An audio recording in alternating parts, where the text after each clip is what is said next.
Hey y'all, what do you know? We got a stand of peas. Finally, after 4 attempts.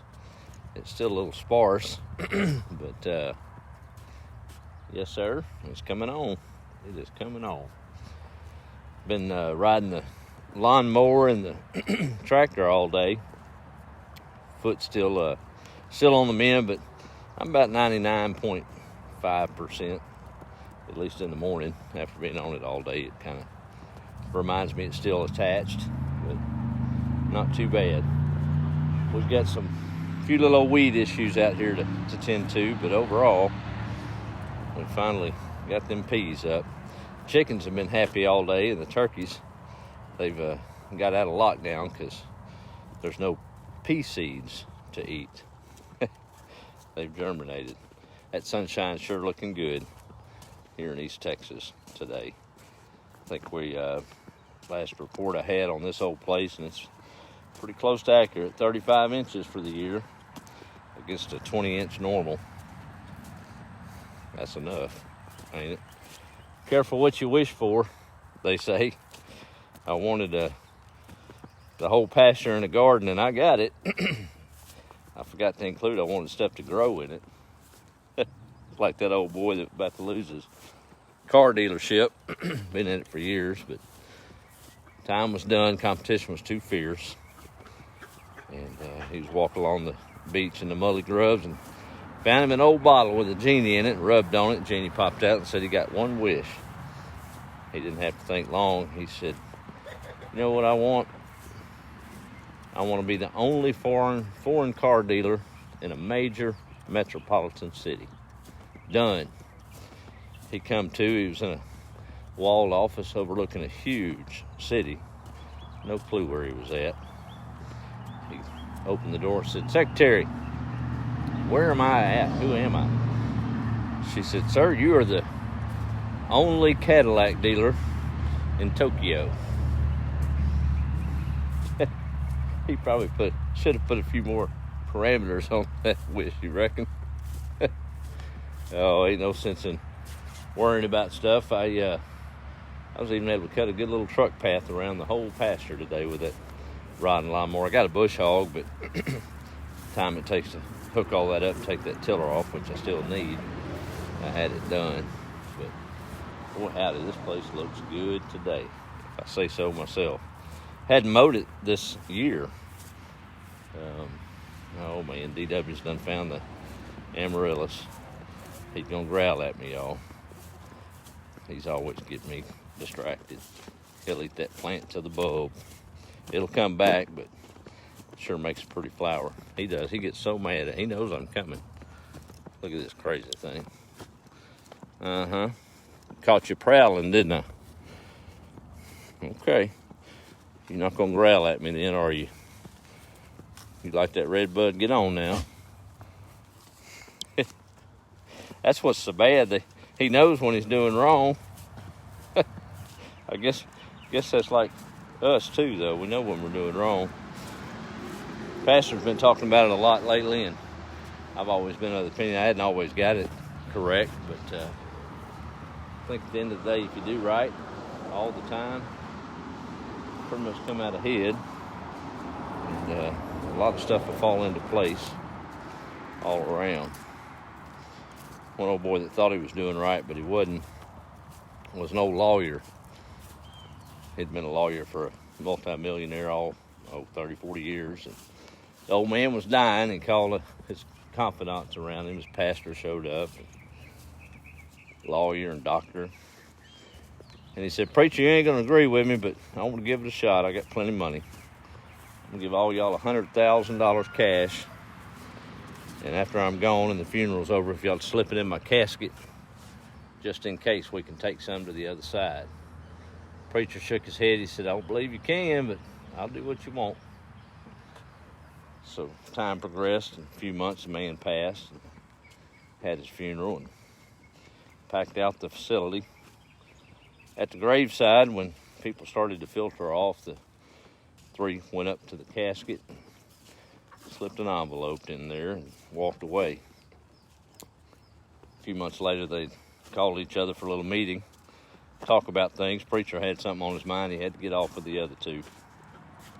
Just sitting around there having coffee, and the preacher said, guys, I got to confess, I did what he wanted, but had a new missions work overseas that needed some money, so I only put $90,000 in that envelope, so y'all have to forgive me.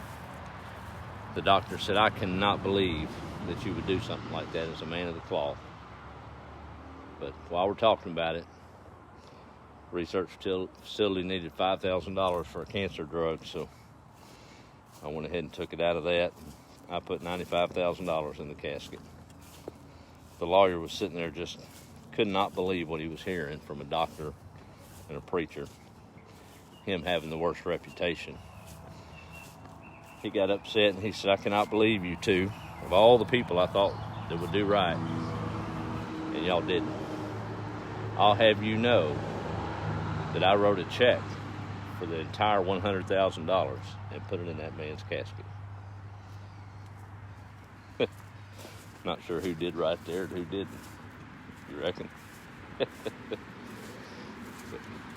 Them watermelons are coming on. My marigolds are way ahead of the peas. I was a little worried about that, and I guess the good Lord gave us enough rain to hold off the peas. Decided chickens like peas and got them out there in the midst of it. So my marigolds caught up, but there's sure a lot of planting in between that. Wasn't it, Rooster? Chickens are something else, y'all. If y'all had some, you know. But earthworms all day I've been mowing, and they're all over this place, and that ground vibrating brings them out. I mean, there's just a buffet of earthworms. And chickens have had free reign at them, but yet they want them processed food pellets, and they ain't getting them because they got plenty of food to eat. Bunch of lazy birds, literally. That's all right. Tried to get Sissy to walk with me. She's kind of gotten a new pattern about this time of the day. I still hadn't blocked her entry under the house there. She likes it under there cool. I fed her and just about to go live, and I called her and she looked at me and said, no, I'm going to go lay down. I've been watching these silly goats by the road all day and these chickens. And she has. She'll round them back up. So I guess we'll let her take a break. The babies are playing, doing well, and they're eating my oak tree. I'm not real happy about that, but they're goats, right? Remember, we got three. We got Marshmallow and the solid black one and the black and white one. But had a guy looking for a mating pair, and I've got just that. That's the big one there, the big doe, and her litter mate, but not by the same doe, is a buck. So he's gonna come by tomorrow and pick those two up. But y'all don't panic. Marshmallow ain't going nowhere. This is her house to rule.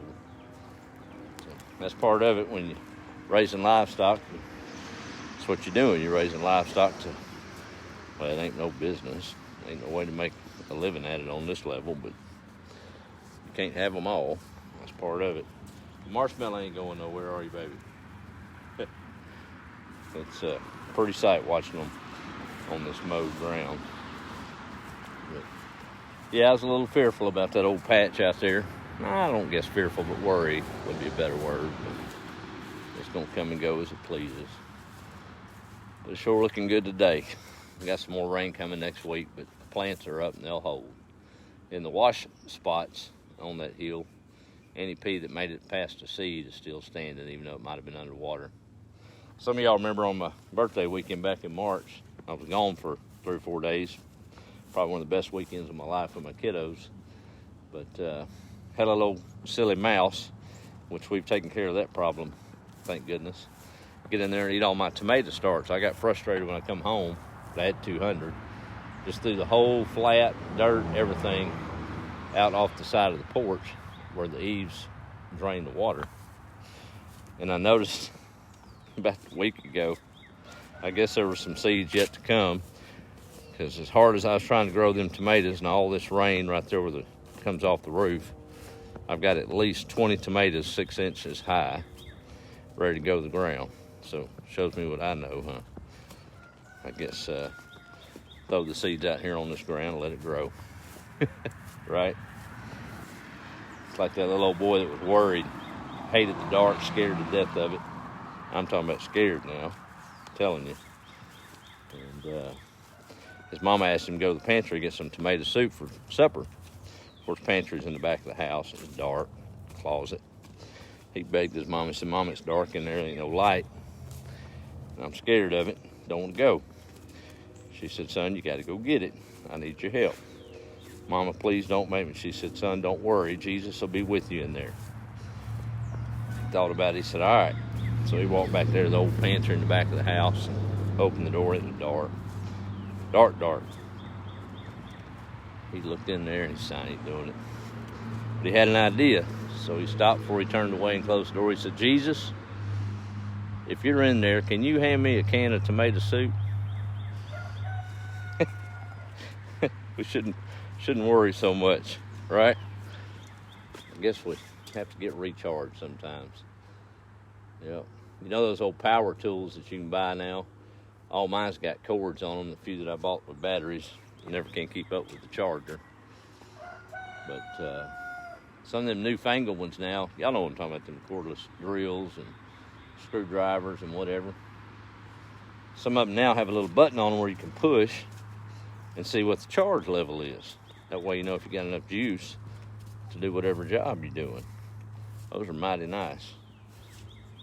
And I heard tell that it's kind of like us when we need a recharge.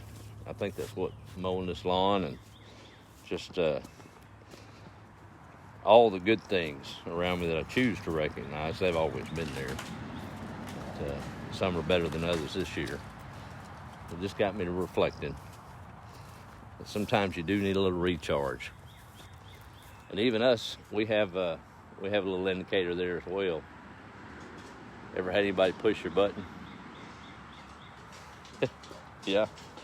That'll tell you if you need a recharge or not. Because if you snap off and get angry, maybe you need a little recharge.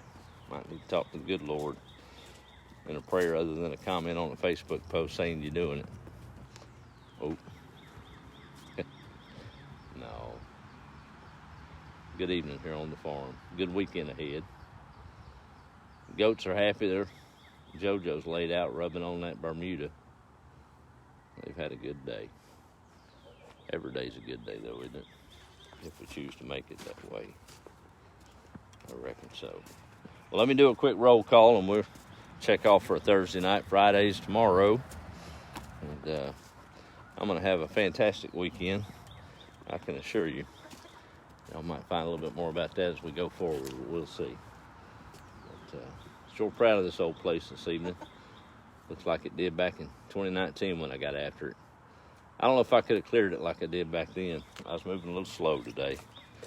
But that old tortoise won the race. He just kept at it. I felt like an old tortoise today.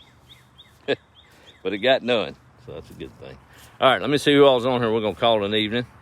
Y'all let me know where you're at, and we'll go from there. Let's see here. There's Miss Donna Wells. Wild man, how are you, ma'am? Down in Huntsville Way. Miles is in Arlington, Texas. It'll be the light back at you there, sir. Sheila, great to catch you again. How are you, ma'am? Let's see who else is on here that I can holler out at. Maybe I won't trip in this soil build-up down here. I'm expecting some pea sprouts down here in this topsoil that washed, but we'll see how that goes. There's Mr. Andrew. Good to see the sun still shines in East Texas. I was starting to wonder, but it did. What about that moon? Y'all been seeing that moon? Hard to miss it. I got some guests down here. I'm going to ease up here, and they're probably looking for some eggs, but let me get off with this roll call here. Senora Hernandez, see, didn't forget. Good evening to you too, ma'am. Miss Misty up Missouri Way, good to see you, and hope y'all get dry out soon. Well, same here. Aggie is in Allen, Texas, and good to see you on. Miss Kathy Wright, glad all the clears are doing well. My ducks sure are liking all the rain in Arkansas. My garden, not so much. Bill's checking in from Montgomery, Texas. Let's see here. Mr. Manuel's listening for the turkeys. Them fool things shut up finally. Yeah, they get on my last nerve. Miss Sherry, got a nice saw you can borrow? Well, bring it on. There's Miss Sheila. Video stuck, but at least I have audio. Well, sorry about that. There's Mr. Darrell in Iowa. Sheila saying happy Memorial Day weekend back at you. Almost through them here. Wet Missouri. Don't think I'll ever get a garden in. I know that feeling. Hey, Charlotte, West Tennessee. Hope you're doing good as well. Please say hi to my friend Rita. Hey, Rita, be the light. Dothan, Alabama's in the house. There's Susan, East Coast of North Carolina. Forney, Texas with Patty. How are you? Them chickens are scratching, Sherry. you already told me they're going to die if they don't scratch. Martinsville with Gene Permitter. Sue, have a great weekend to you too. Johnson City, Tennessee's in the house. Hey, Alvin. Aggie, everything's so green. Yes, it is. All right, I think that's everybody. I'm going to check off here and visit with some neighbors. They probably think I'm crazy sitting here looking at my phone, hollering at y'all. But we'll talk to y'all later. Be the light. Talk to you later.